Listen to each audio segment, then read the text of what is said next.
वसुदेवसुतं देवं कंसचाणूरमर्दनं देवकी परमानन्दं कृष्णं वन्दे जगद्गुरुं नमो नमः बालमित्रांनो, महिला प्रबोधन मंडळ नागपूर यांच्या अंतर्गत संस्कार कवच हा जो उपक्रम चालतो त्यात वर्षागीत तुम्हाला भगवद्गीतेचा अर्थ सोपा करून तुम्हाला समजेल असं सांगायचा प्रयत्न करते. मुलांनो, आतापर्यंत आपण पहिले 7 अध्याय बघितलेत. आता आपण 8व्या अध्यायाचा अर्थ बघूया. 7व्या अध्यायाच्या शेवटी भगवंतांनी अर्जुनाला म्हटलं होतं की ब्रह्म, अध्यात्म, कर्म, अधिभूत, अधिदैव, अधियज्ञ हे सगळं मी आहे. आता ह्या सगळ्या कठीण शब्दांना ऐकून अर्जुनाला प्रश्न पडला की या सगळ्याचा अर्थ काय, हे सगळं काय आहे. आणि हे विचारायला अर्जुनाने श्रीकृष्णांना सुरुवात केली. तीच ही 8व्या अध्यायाची सुरुवात आहे. अर्जुन भगवंतांना म्हणतो बघा, ओम श्री परमात्मने नमः. अथाष्टमोऽध्यायः.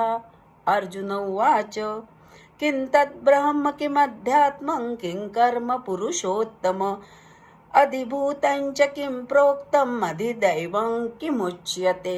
अर्जुन म्हणतो की किं तद्ब्रह्म, भगवंता हे ब्रह्म काय आहे.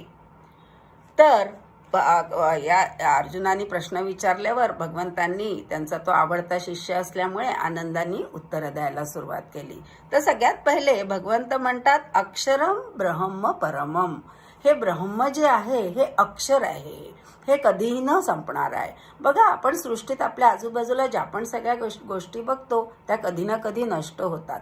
जसं आज उमलणारं फूल उद्या गळून पडतं. एखादा रस्ता खूप दूर जातो आहे, तो कुठेतरी जाऊन संपतोच. परंतु हे जे ब्रह्म आहे हे अक्षर आहे, कधीही न संपणारं आहे. जे काल होतं, आज आहे आणि उद्याही राहणार आहे. पुढे अर्जुन विचारतो की अध्यात्म काय आहे, किम अध्यात्मम. तर अध्यात्म स्वभाव इति उच्यते. आपल्यात प्रत्येकात बघा एक भाव असतो. भगवंत म्हणतात, चराचरातल्या प्रत्येक जीवात मी आहे. म्हणजे आपल्यातल्या प्रत्येक भावात श्रीकृष्ण आहेत. तर हा जो भाव असतो हा प्रेमळ भाव. श्रीकृष्ण आहे म्हणजे अर्थातच हा प्रेमळ भाव आपल्यामध्ये जो असतो त्याला समजून घेणं ते अध्यात्म आहे. अधिकात्मा अध्यात्म. आपल्या आत्म्याला समजून घेणे, आत्मभावाला समजून घेणे हे अध्यात्म आहे. आणि शुद्ध भावाच्या ठिकाणी आपण वेगळे आणि दुसरे वेगळे असं असतं. हा जो शुद्ध भाव आहे, हा जो प्रेमळ भाव आहे, हा आपल्या आतमध्ये निर्माण करणं, याला जाणून घेणं, याला समजून घेणं हेच कर्म आहे. पुढे अर्जुन विचारतो आहे की किम अधिभूतम काय आहे. तर आपला हा जो देह आहे हा पंचमहाभूतांपासून बनलेला आहे. तर हा पंचमहाभूतांपासून बनलेला देह कधी ना कधी नष्ट होणार आहे, संपणार आहे. जसं एखादा ढग आला आभाळात, तो थोड्या वेळात नष्ट होतो, तसंच आपलं हे शरीर आहे. ही गोष्ट समजून घेणं हे अधिभूत आहे. आपल्या शरीराला, आपल्याला स्वतःला जाणून घेणं हे अधिभूत आहे. पुढे अर्जुन विचारतो की किम अधिदैवम. हे अधिदैवम काय आहे. तर आपलं दैवम आपल्या शरीरातलं जे चैतन्य आहे, जो पुरुष आहे, जो प्रत्यक्ष परमात्मा आहे ते अधिदैवम आहे.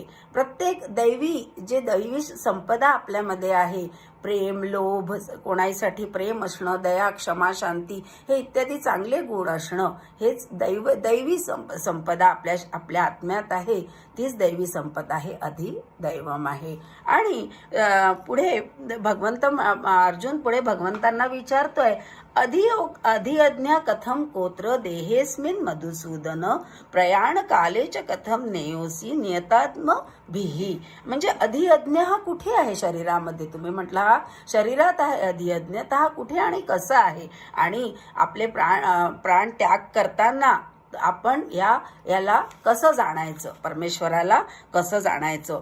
तर भगवंत म्हणतात त्याला की आता आपण बघितलं की आपण जेव्हा आपल्या मनातल्या प्रेमळ भावाला जाणून घेतो तेव्हा आपल्या मनामध्ये जे काम, क्रोध, लोभ, मोह इत्यादी संस्कार असतात, पूर्वसंचित संस्कार असतात, त्यांना नष्ट करायचं आणि आपल्या भावाला, आपल्याला स्वतःला चांगल्या दिशेने आपल्या व्यक्तिमत्वाची वाढ करायची, आपल्याला स्वतःला चांगल्या व्यक्तिमत्वात निर्माण करायचं, आपल्या चांगलं व्यक्तिमत्व निर्माण करायचं. तेव्हा करताना हे जे वाईट गुण आहे यांना सगळ्यांना जाळून टाकायचं, आपल्याला काढून टाकायचं. हाच अधियज्ञ आहे. भगवंत म्हणतात शरीरातला अधियज्ञ हा मीच आहे. अंतकालेच मामेव स्मरणमुक्ता कलेवरम. आणि भगवंत म्हणतात की शेवटल्या क्षणी मला माझं स्मरण करून या कलेवराचा त्याग करायचा. म्हणजेच आपल्यातले चांगले गुण वाढवताना, आपल्या मनात चांगल्या गुणांची निर्मिती करताना, चांगले गुण वाढवताना आपण त्याच्याबरोबर भगवंतांचं स्मरण करायचं असं भगवंत म्हणतात आहे. बघा अर्जुनाचं सुद्धा असंच झालं ना. दुसऱ्या अध्यायामध्ये आपण बघितलं की तो सगळे शस्त्र ठेवून रथाच्या मागे जाऊन बसला आणि मी युद्ध करणार नाही असं श्रीकृष्णांना म्हणाला. पण आता हळूहळू भगवंतांनी पुढल्या अध्यायांमध्ये त्याला उपदेश केल्यावर त्याच्या विचारांमध्ये बदल झालेला आहे आणि त्यांनी भगवंतांना प्रश्न विचारायला लागलेला आहे. म्हणजे त्याला आशेचा किरण दिसायला लागलेला आहे. तर पुढे भगवंत म्हणतात आहे की अभ्यास योग युक्तेन चेतसा नान्यगामिना. आणि मग काय करायचं की हे सगळं कसं शक्य आहे, इतकं स्वतःच्या पॉझिटिव्ह चेंज आणणं आपल्यामध्ये कसं शक्य आहे.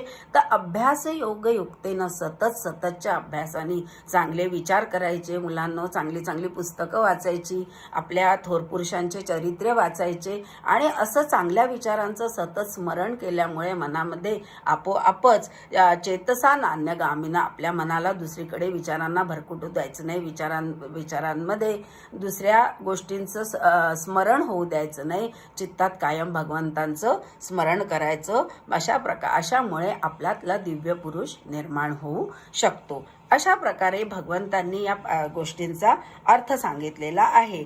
मग आता पुढे अर्जुन म्हणतो, भगवंतांना विचारतो की अंतकाळी तुम्हाला कसं जाणायचं. भगवंत म्हणतात जो व्यक्ती प्राण सोडताना माझे स्मरण करतो तो मलाच येऊन मिळतो, यात काही संशय नाही. बघा असं म्हणून भगवंतांनी आपल्याला, श्रीकृष्णांनी गॅरंटी कार्डच दिलेलं आहे. आता इथे शरीराचा त्याग करणं म्हणजे काही आपला जो नॉर्मल, आपण जो सर्वसामान्य मृत्यू समजतो तसा नसून आपण चांगल्या आपल्यातले वाईट दुर्गुण जाऊन एक चांगलं व्यक्तिमत्व, पॉझिटिव्ह साईडला आपल्या व्यक्तिमत्व निर्माण होणं आणि भगवंतांना शरण जाणं, त्यांचं सतत स्मरण करणं. अशामुळे काय होतं तर आपल्या मनाचा निग्रह होतो आणि मनावर बुद्धीचा विजय होतो आणि बुद्धीमध्ये विवेक निर्माण होतो आणि त्याच्यामुळे असा मनोनिग्रह झाल्यामुळे आपोआपच आपल्या चित्ताची शुद्धी होते आणि मनावर बुद्धीचा. आता बघा याच्यासाठी उदाहरण बघू की एखादी अंधारात दोरी पडलेली आहे, आपल्याला अंधारात तो सापच वाटेल, त्याच आकारात ती पडली,